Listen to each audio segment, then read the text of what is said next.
Hello my friends, I'm Ankit Malik. In this video, I will try my best to explain you what to check and how to check while buying a second hand or a used bike. Start your testing by touching the engine. If it's warm or hot, let the engine to cool down. Warm engine hides the problem of hard starting.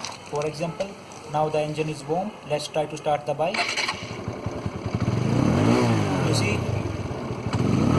the flow of engine sound is normal. Now let the engine cool down for some time. The engine is cool now. Let's try to start the bike again. You see, it's not even starting. Now listen to the engine sound. It's fluctuating so much. This is called hard to start problem. This is a very serious problem and irritating also. If you notice the same, move away from the bike. Keep this point in your mind whenever you go for any bike inspection. And trust me, my own bike is suffering from this problem. And this problem cannot be corrected 100% effectively without making some major changes in bike's engine. So try to avoid this bike. The second thing to check is chassis. Start your inspection by checking the symmetry of handle. The movement of handle should be fine.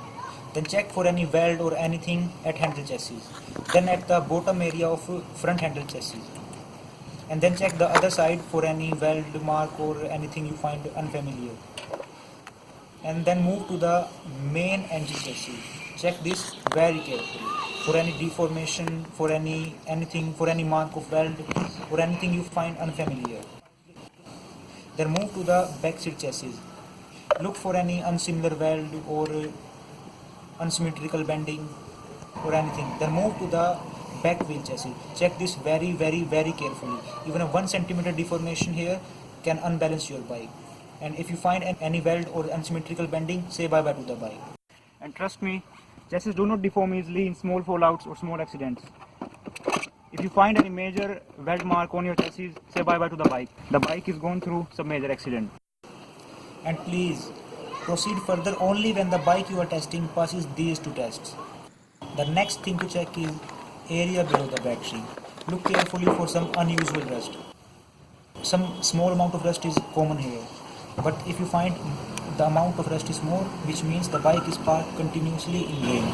The rainwater flows inside the battery chamber, become acidic, and then flows down to the ground through this area.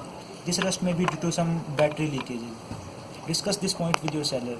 This point will help you negotiating for a fair price.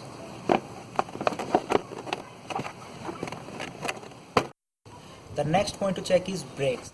Check the movement and the mobility of both brake levers. Then check the smoothness of disc plates.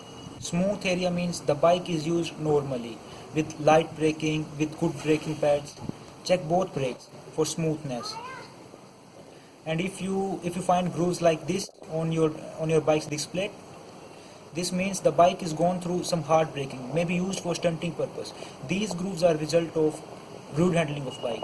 Keep this point in your mind. The fifth thing to check is tires. Look at the tread area of tire. Check the depth of these grooves from both sides at equal distances. The depth should be equal. Check both tires.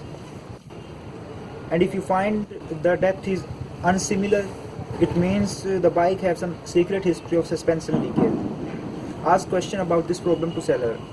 This may be due to some unbalance in chassis, which is a major problem. So do proper investigation about this point and don't hesitate to ask questions.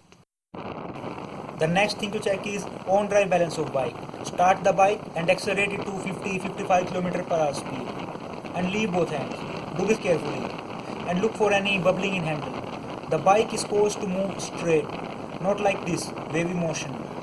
Bubbling may be due to some various small reasons like slight unbalance in handle bolt, any bolt which is not fitted properly around front wheel area.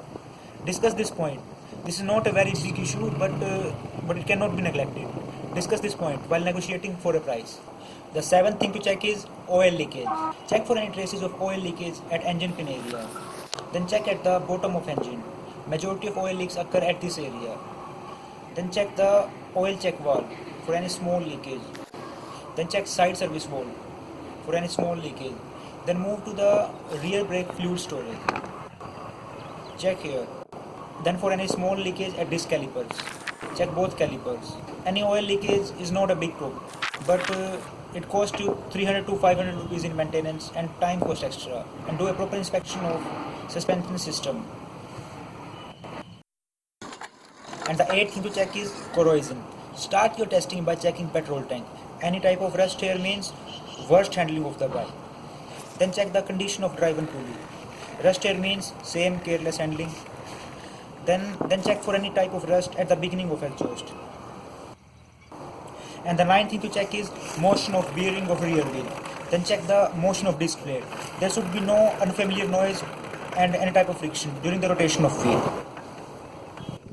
The 10th is visual inspection. Look out for scratches at headlight panel, at both ends of handle, at other areas which you feel are much more exposed to outer environment like exhaust, etc. etc. There are a lot of second-hand bikes out there. Don't be fooled by someone telling you that the market is down and nobody is selling a particular make, model, etc. etc. Do proper investigation on your own. Thank you very much for watching. Don't forget to subscribe and have a nice day.